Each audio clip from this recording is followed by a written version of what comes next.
Hi everyone and welcome to Astrology Sphere. So in this video we're going to be looking at the ingress of Venus into Aries.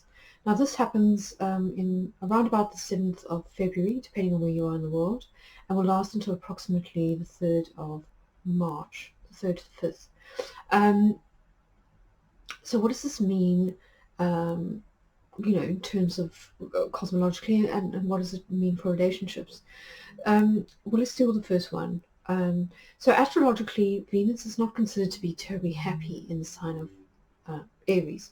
This is because Venus is a feminine sign, a feminine planet, and she will be moving into the sign of her opposite, her kind of archetypal opposite, which is Mars-ruled Aries. So you can understand that it's kind of the double whammy of not just being a masculine sign, but also being the sign of her arch nemesis, if you were, her kind of polar opposite.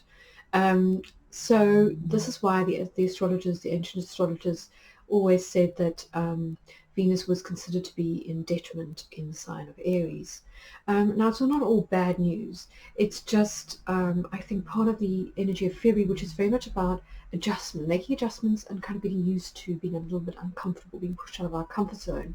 So it's kind of asking us to embrace the more assertive aspects of femininity, and just for females in general to be a little bit more assertive. And of course, sometimes it's difficult to know the difference between being assertive and being aggressive. And I thought a good way to illustrate this is to look at some tarot cards. So what are we talking about with this type of energy? Well, on the one hand, if we think about this type of energy, we could say, well, okay, Venus is considered to be to sort of work well when it's in a feminine sign. So, for example, Taurus. This is the sign that she co-rules, and so if we were to put that into tarot terms, we'd be talking about the Queen of Pentacles. So this is Venus in her more kind of traditionally Venusian guise. So somebody that is very kind, someone that's nurturing, somebody that likes to feed and take care of other people, somebody that's stable, and somebody that is sort of a very warm person. Okay, and then on the other hand, we've got the Queen of Wands, and this is sort of feminine energy in its more feisty form. This is fire energy. So we can see that by the wand and the cat and the sunflower. So, as we know, when we're talking about the Queen of Wands, we are traditionally talking about somebody who's not just quite feisty and sassy, and who's very confident in themselves, but also somebody that is associated with kind of mistress energy. So someone who's not afraid to kind of break barriers or boundaries or social convention in order to get what she wants on the romantic sphere. And I think that is certainly possible with Venus in Aries. It can be the combination that results in pursuit by, where the female takes the lead, the female asks the other person out, and that kind of thing. But it's not natural for the archetype to do this. So it doesn't always necessarily work terribly well. You can get some men that feel very intimidated, who sort of say, oh, you're coming on too strong. So it doesn't always necessarily work out well. It can backfire. Now, the other way that it can work, and I think this is where astrology kind of has an interesting equivalent, is if we think about the traditional rulerships of Venus. So back in the traditional days of classical astrology, before the modern planets were discovered, and here we're talking about Uranus, Neptune, and Pluto, we had the 7 traditional planets, and aside from the archetypal sun and the moon, most of the other planets, the other 5 planets, all ruled 2 signs, and one sign was considered to be its day rulership and the other was considered to be its night rulership. Or if you want to talk in terms of planetary sect, we're talking about the solar sign and the lunar sign.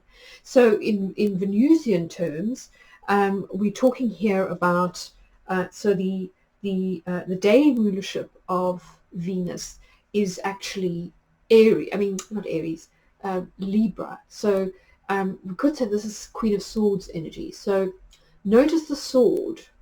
Um, so this is not a female who's kind of like shy to sort of cut things out, or basically draw a line, or say what she doesn't want. And this is the sword of justice.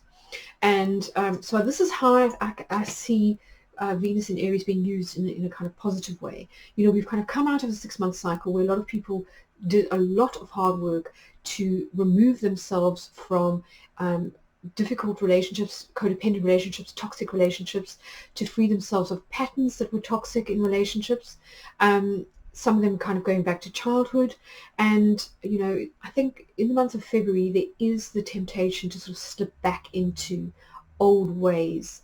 Certainly Mercury in Pisces, when it turns retrograde, may encourage this, because it's not great with boundaries. It likes to take the easy way out of things. And it's not one to sort of call people out, and rather just sort of let things slide. And I think it's no coincidence that we've got Venus moving into Aries. And I think the key here is using this energy in a kind of Queen of Swords way.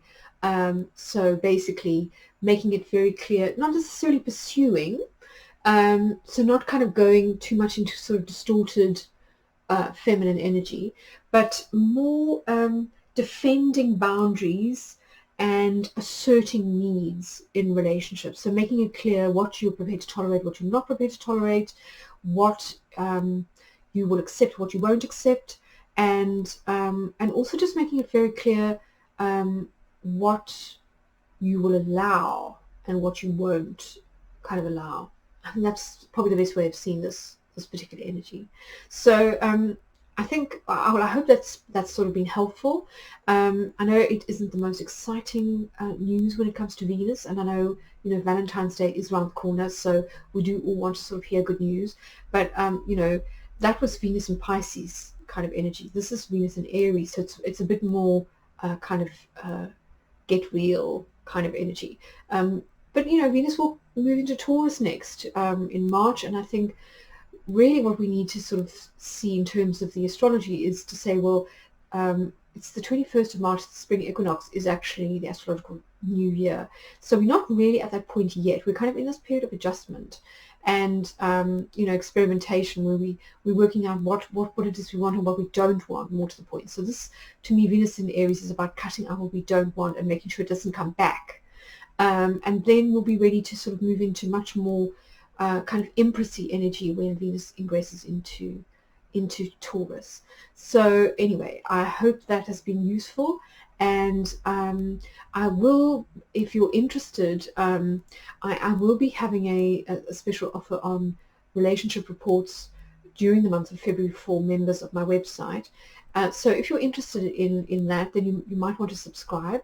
It's free to do so, and I don't spam you or send kind of set of details onto anybody else. So that's something to consider. Otherwise, I hope you have a wonderful February, and I'll see you at the new moon forecast later this month.